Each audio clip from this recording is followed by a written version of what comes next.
இந்த மந்திரம் வந்து தினமும் சுப்பிர ஓரையில் வந்து ஒரு கையில் தண்ணி எடுத்துட்டு அந்த தண்ணியை வந்து மந்திரம் ஜெபம் பண்ணி 7 முறை மந்திரம் சொன்னாலே போதும் உங்களுக்கு. ரொம்ப 108 பண்ணணும், இல்லை 1008 பண்ணணும், 1,08 பண்ணலாம் கிடையாது. வெறும் 7 முறை மந்திரம் ஜெபம் பண்ணி இந்த தண்ணியை வாயில போட்டு வாயை கொப்பளிச்சுட்டு அந்த மந்திரம் சொல்லணும். மந்திரம் சொல்லிட்டு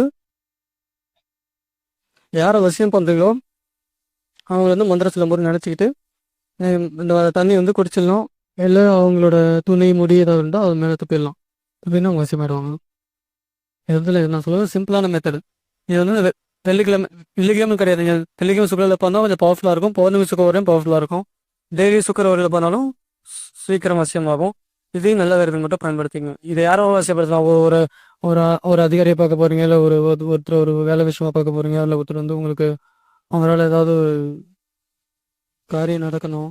ஸோ எதுவாக இருந்தாலுமே நீங்கள் ஸோ அந்த மந்திரம் ஜெபம் பண்ணிட்டு எங்கள் வசியம் அந்த மந்திரம் யாரை வசியம் பண்ணுறீங்களோ அந்த தண்ணி கொப்பளிச்சுட்டு அந்த மந்திரம் சொன்னீங்கன்னா அவங்க உங்களுக்கு வசியமாயிடுவாங்க.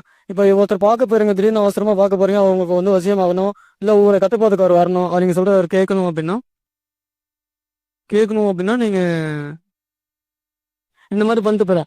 டெய்லி கூட யூஸ் பண்ணிக்கலாம். நீங்கள் டெய்லியும் ஒவ்வொருத்தர் கூட யூஸ் பண்ணிக்கலாம். இப்போ ஒருத்தர் பண விஷயம் பேச போகிறீங்க, இல்லை ஒரு கடன்காரங்கள்ட்ட பேச போகிறீங்க, இல்லை ஒரு எதிரியை பார்க்க போகிறீங்க, இல்லை யாரோ குடும்பத்தில் பிரச்சனை யாராவது பார்க்க போகிறீங்க, எந்த ஒரு விஷயம் போகணும் இந்த மந்திரம் ஜெயமத்த போகிறீங்கன்னா உங்களுக்கு அந்த உங்கள் விஷயம் ஆகுங்க.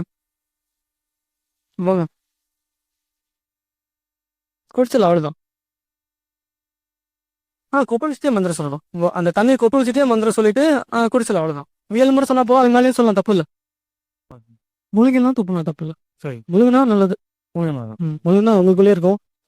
ஒரு குறிப்பிட்ட நபரை வந்து வசியப்படுத்தணும்னா அவங்களோட செருப்பு மேல, இல்லைன்னா அவங்களோட ஆடை முடி அந்த மாதிரி துப்பலாம். குருஜி வணக்கம். மயான சாம்பலை நெத்தியில வச்சு சொல்ற முறையை கொஞ்சம் சொல்லி கொடுங்க குருஜி. இன்னும் இருக்கு உங்களுக்கு. அந்த மயான ஆவியில் வர வைக்கிறது, பேய் வர வைக்கிற டைம் இருக்கு சொல்றேன்.